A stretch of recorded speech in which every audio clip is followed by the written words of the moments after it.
सभी को नमस्कार और स्वागत। आज हम कक्षा 7वीं का नागरिक शास्त्र का अध्याय दूसरा स्वास्थ्य में सरकार की भूमिका भाग 2 के बारे में अध्ययन करेंगे। जैसा हमने भाग 1 के अंदर स्वास्थ्य सेवाओं से संबंधित चीज़ों को हमने देखा, जैसा आप देख सकते हैं कि उसमें ये सभी चित्र जो हमारे किताब में है वह हमारे सभी स्वास्थ्य सेवाओं से संबंधित है। अभी आप ये देखिए, ये चित्र ग्रामीण क्षेत्र की स्थिति क्या है इस बारे में है। अभी हमने देखते हैं कि लोकतंत्र में लोगों की अपेक्षा रहती है कि सरकार जनता के लिए कल्याण का कार्य करे, जैसा शिक्षा है, स्वास्थ्य है, रोजगार है, ये प्रदान करें। गरीबों के लिए घर दे, स्वच्छ पेयजल दे और अनाज रेशन पर उपलब्ध करके दे। इसके अलावा गांव शहरों से सड़कों के द्वारा जोड़े जाए, जिससे लोगों का आना जाना सुचारू हो। बिजली गांवों में शहरों में उपलब्ध हो, जिससे किसान और उद्योगों का फायदा हो।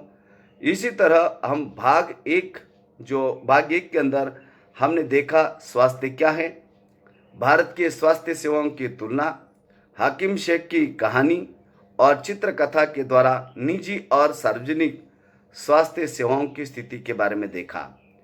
आज हम वीडियो जो दूसरा भाग है उसके अंदर हम देखेंगे सार्वजनिक और निजी स्वास्थ्य सेवाएं किस प्रकार है, स्वास्थ्य सेवा और समानता, क्या सबके लिए स्वास्थ्य सेवाएं भारत में उपलब्ध है, स्वास्थ्य सेवाओं की स्थिति को सुधारने के लिए क्या किया जा सकता है। और हम इसी तरह का उदाहरण उसमें केरल और कोस्टारिका का देखेंगे। जैसा हमने वीडियो 1 के अंदर हमने देखा स्वास्थ्य सेवाओं के बारे में, तो स्वास्थ्य सेवा सार्वजनिक और निजी ये 2 प्रकारों में हम उसका विभाजन कर सकते हैं। अभी हम देखेंगे कि ये निजी स्वास्थ्य सेवाएं क्या है, सार्वजनिक स्वास्थ्य सेवा क्या है। अभी आप देखिए, सार्वजनिक स्वास्थ्य सेवा, उसमें सार्वजनिक स्वास्थ्य सेवा स्वास्थ्य केंद्र और अस्पतालों की एक श्रृंखला है और उसमें ये सरकार द्वारा चलाई जाती हैं। ये केंद्र आपस में एक दूसरों के साथ जुड़े हैं, जो शहरी एवं ग्रामीण दोनों क्षेत्रों में सुविधाएं प्रदान करते हैं।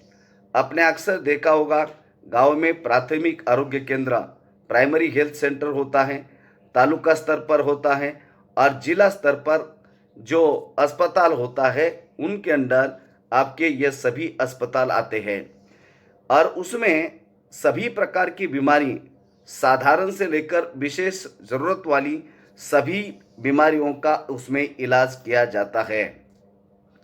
जैसा आपने देखा कि आपको भी पता है, आप गांव के रहने वाले छात्र हैं, आपको मालूम होगा गांव में एक स्वास्थ्य केंद्र होता है जहाँ नर्स होती है, एक ग्राम स्वास्थ्य सेवक होता है। इन्हें सामान्य बीमारी के इलाज के लिए प्रशिक्षण दिया जाता है और वह प्राथमिक स्वास्थ्य केंद्रों के डॉक्टर के देखरेख में कार्य करते हैं। जो छोटी मोटी जो बीमारी होती है ऐसे समय पर उनको दवाइयाँ, इंजेक्शन देने का काम ये नर्स और वो जो प्राथमिक हेल्थ सेवक होता है, स्वास्थ्य सेवक, उनके ज़रिए होता है और उनको इस तरह का प्रशिक्षण दिया जाता है। जैसा कि विभिन्न स्थानों के अस्पतालों की स्थिति क्या है।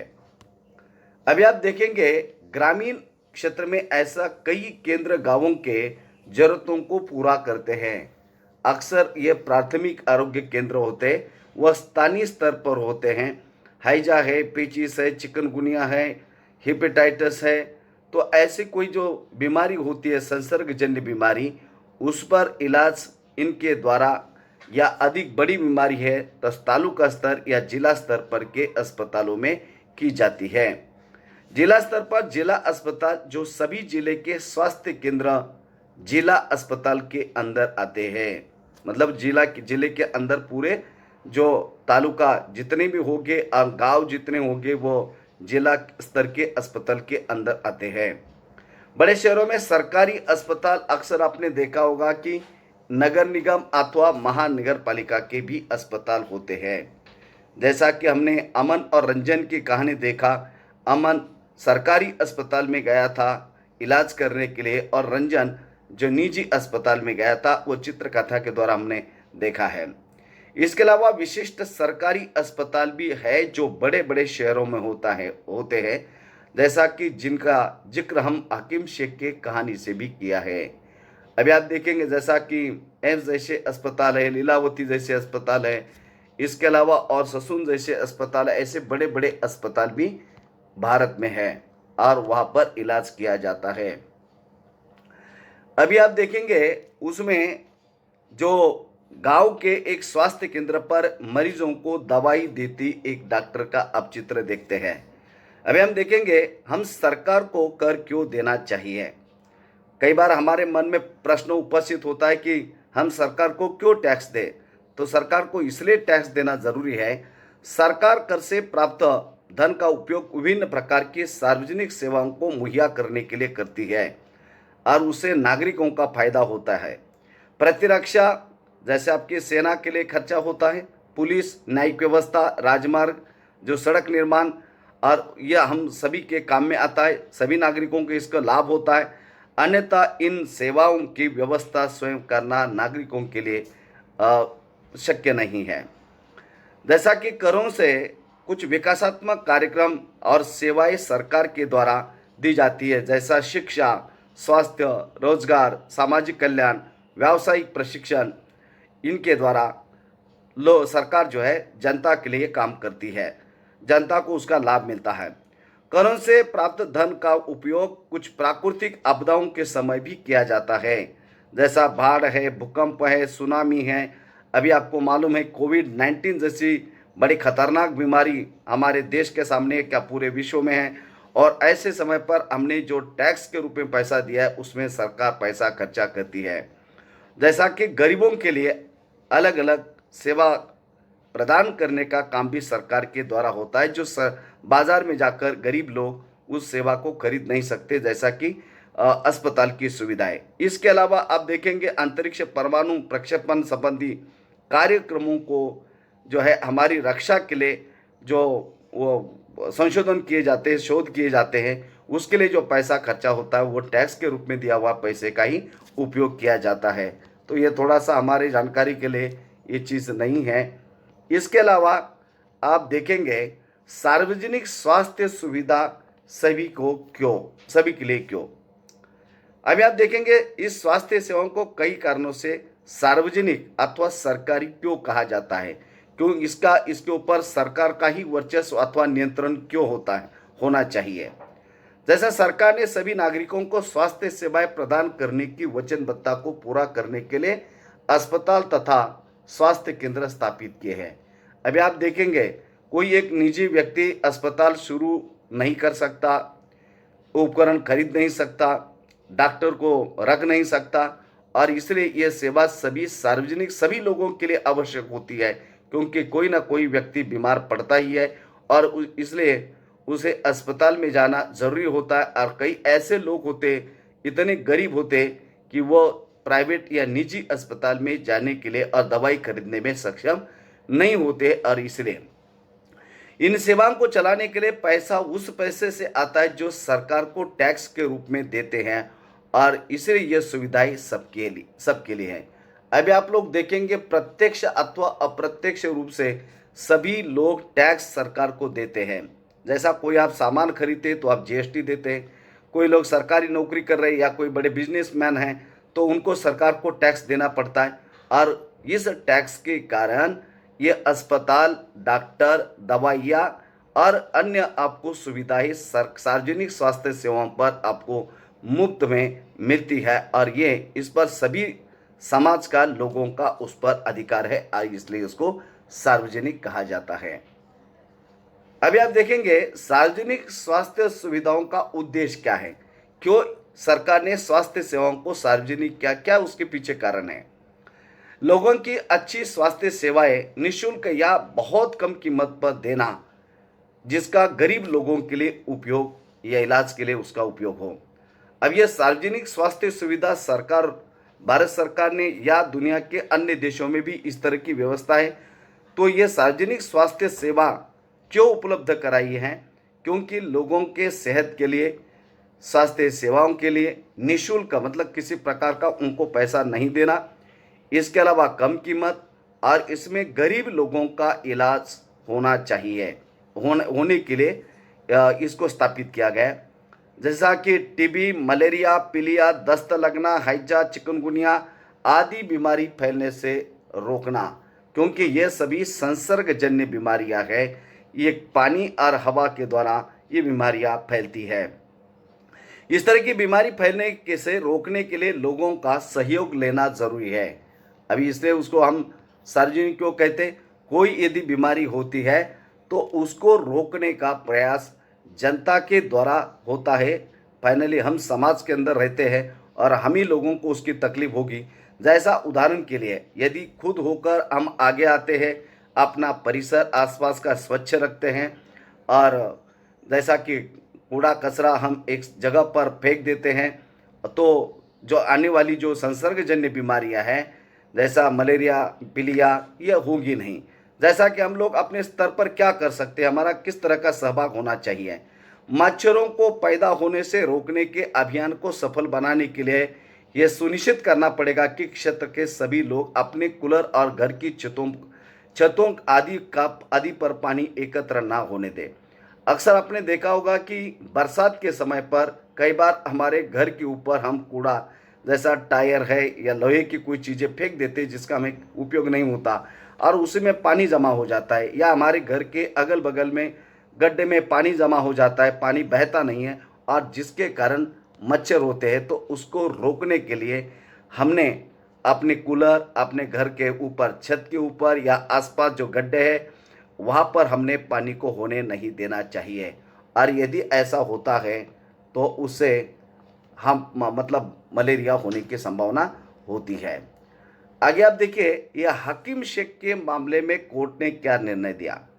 जैसा कि हमने देखा, यह पश्चिम बंगाल का मजदूर जो उनकी एक समिति थी उसका एक सदस्य था। वह चलते ट्रेन से गिर गए और उनको काफ़ी बड़ी चोट आ गई, और उनको 8 अस्पताल में वो गए, लेकिन वहाँ पर कई जगह बिस्तर था, तो कई जगह उपकरण नहीं थे, तो कई जगह डॉक्टर नहीं थे, और इसलिए उनको सार्वजनिक सेवा, स्वास्थ्य सेवा उनको उपलब्ध नहीं हो पाई थी।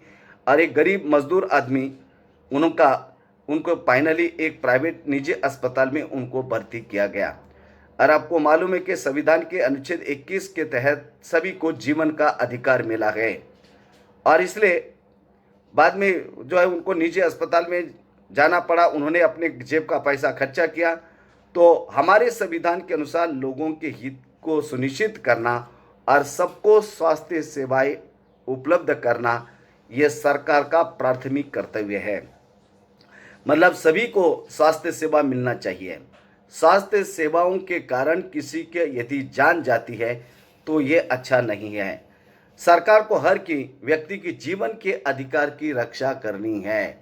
जैसा कि मैंने आपको बताया कि संविधान के अनुच्छेद 21 के तहत हर भारत के व्यक्ति को जीवन जीने का अधिकार हासिल है, तो हर व्यक्ति की जीवन की रक्षा होनी जरूरी है। अदालत ने कहा कि हकीम शेख को जिन कठिनाइयों से गुजरना पड़ा उसकी जान भी उसमें जा सकती थी। यदि कोई अस्पताल समय पर व्यक्ति को इलाज नहीं प्रदान कर पाता है तो इसका मतलब उसे जीवन की सुरक्षा नहीं दी जा रही है।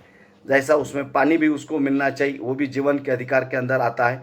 अदालत ने कहा कि सरकार का कर्तव्य है कि मरीजों को आवश्यक सेवा सुविधाएं उनको उपलब्ध करके दें, क्योंकि हर व्यक्ति का जीवन आवश्यक है, जिसमें आकस्मिक इलाज की भी सुविधा होनी चाहिए।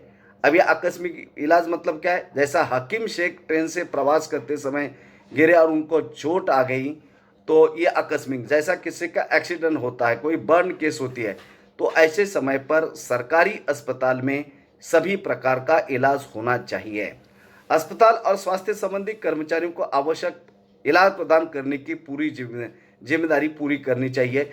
कई बार उसमें आनाकानी करते हैं और जो इलाज करना चाहिए उसे दूर भागते, जैसा कि हकीम शेख की कहानी से हमने देखा। कई अस्पतालों ने हकीम शेख को इलाज करने में मना कर दिया था, इसलिए अदालत ने राज्य सरकार को यह निर्देश दिया कि हाकिम शेख ने जो पैसा खर्चा किया है उसका भुगतान राज्य सरकार ने करना चाहिए और उनको करना पड़ा। जैसा कि आप इस चित्र को आप देखिए, ये बड़ा डरावना दृश्य है। आप ये देख सकते हैं, यहाँ काफ़ी आसपास जिंदगी है, मतलब गंदगी है, और यहाँ ऊपर सलाइन लगा हुआ है, या नीचे साइड में कार्ड पड़ा हुआ है, या काफ़ी गंदगी है, नीचे कोई डाला नहीं है अच्छी तरह से कपड़ा, या नीचे आप देखिए काफ़ी गंदगी यहाँ दिखाई दे रही है। एक सरकारी अस्पताल में अपने बीमार बच्चों के साथ एक औरत, यूनिसेफ के अनुसार हर साल 20 लाख बच्चे ऐसे संक्रमणों से मर जाते हैं जिन्हें रोक पाना संभव है। लेकिन उसका फाइनली कारण क्या है?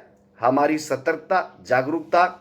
हमने आसपास का क्षेत्र साफ सुथरा रखना जरूरी है, और यदि ऐसा हम करते हैं तो ये संक्रमण 20 लाख से अधिक जो बच्चे हर साल मरते हैं तो इसको हम रोक सकते हैं। अभी हमने देखा सार्वजनिक स्वास्थ्य सेवाओं की स्थिति के बारे में, हमने कई उदाहरणों को देखा। अभी हम देखेंगे ये निजी स्वास्थ्य सेवा क्या है, जो प्राइवेट हॉस्पिटल की सर्विसेज। हमारे देश में कई तरह की निजी स्वास्थ्य सेवाएं पाई जाती है। अब ये निजी स्वास्थ्य सेवाओं का अक्सर आप लोगों का संबंध आता है, और जो गरीब लोग हैं उनका भी जो प्राइमरी हेल्थ सेंटर है, या आपका तालुका का अस्पताल है, जिला अस्पताल है, जो सार्वजनिक क्षेत्र का, वहाँ भी लोग इलाज करते हैं। जैसे जिनकी आमदनी है, स्थिति है, आर्थिक दृष्टि से, वहाँ पर वो लोग इलाज लेते हैं।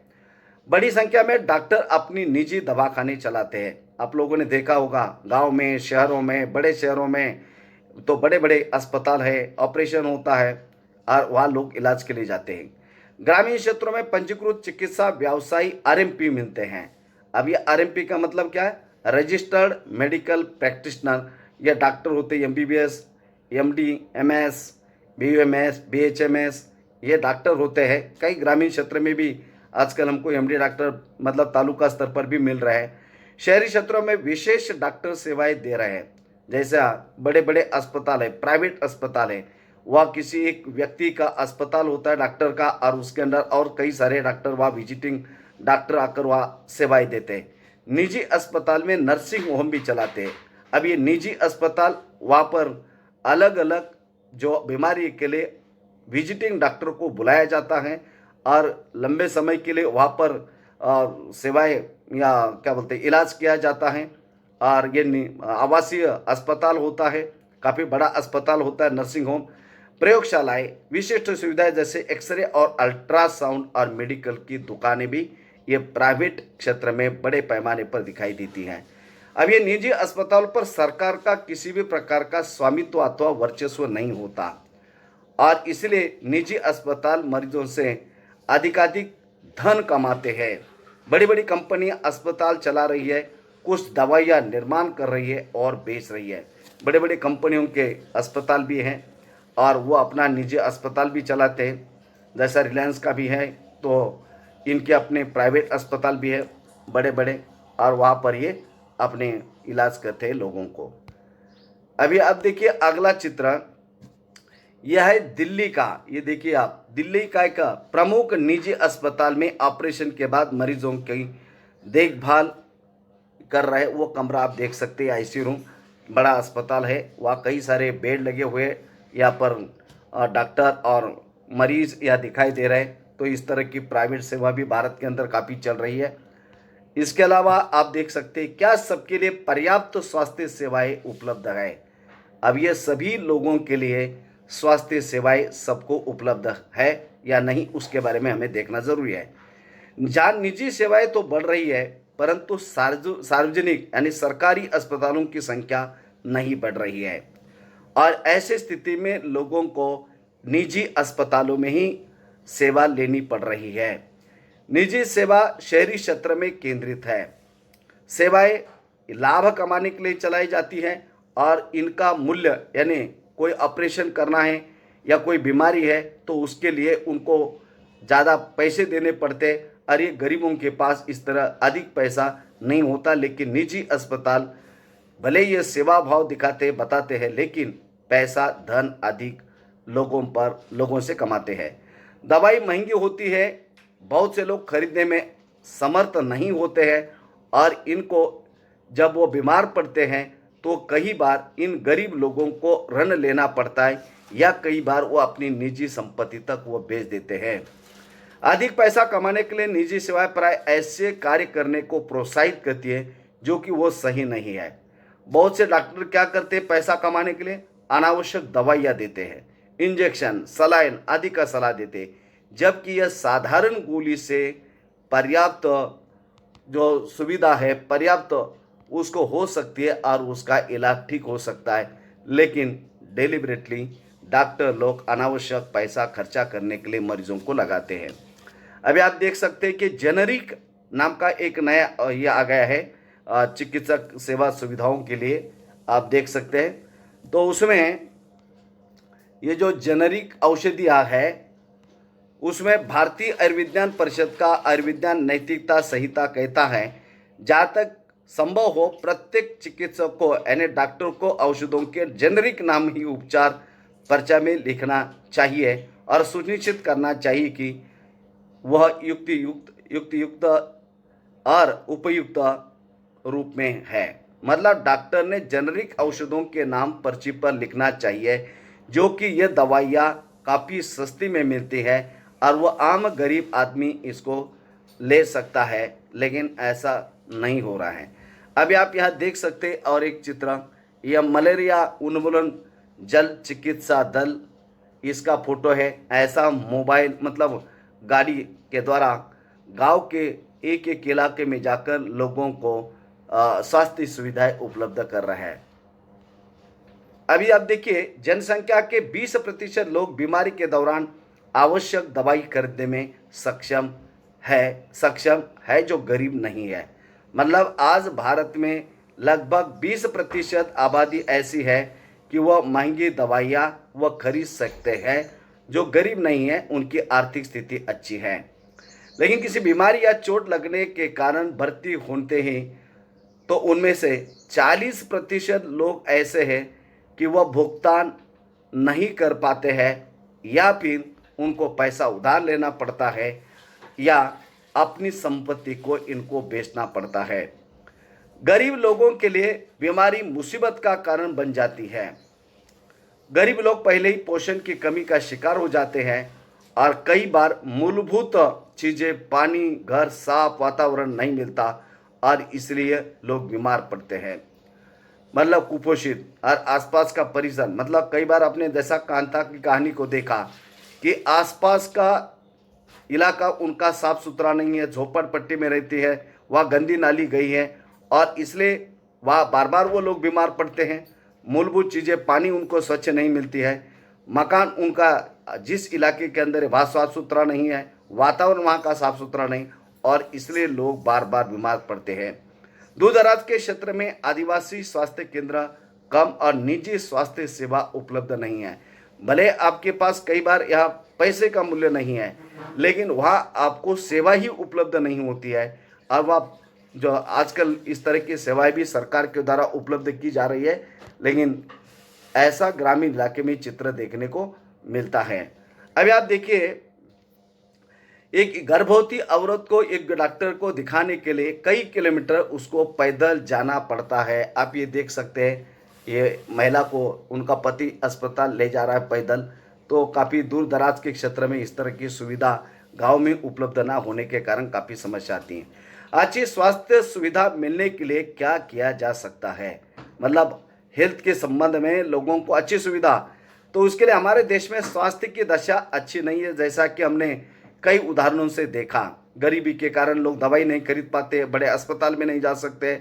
सरकार ने भी अपने स्तर पर इस तरह का कुछ सुविधाएं, इंश्योरेंस वगैरह देना शुरू कर दिया। कोई प्राइवेट कंपनियां भी हैं तो ये सुविधाएं दे रही है। सरकार के द्वारा भी राजीव गांधी हेल्थ केयर जो है उसके द्वारा पैसा मिलता है। कोई ऐसी बड़ी बीमारी होती है हार्ट अटैक जैसी, तो इस तरह का सुविधा तो सरकार दे ही रही है। लेकिन इसके अलावा भी और सरकार की ओर से क्या नए कुछ आइडिया उनके पास कल्पना है तो वो कर सकते हैं।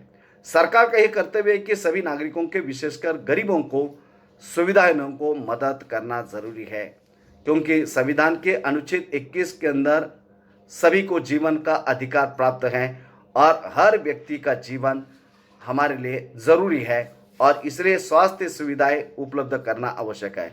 लोगों के स्वास्थ्य की दशा सुधारने के लिए जो कुछ प्रयास किए गए उसकी केस स्टडी को आप उदाहरण को देखिए। अभी हम लोग एक भारत के दक्षिणी भारत का एक राज्य है केरल, उसका एक अनुभव करते हैं। 1996 में केरल सरकार ने राज्य में महत्वपूर्ण परिवर्तन किए। राज्य के पूरे बजट का 40% पंचायतों को उन्होंने दिया।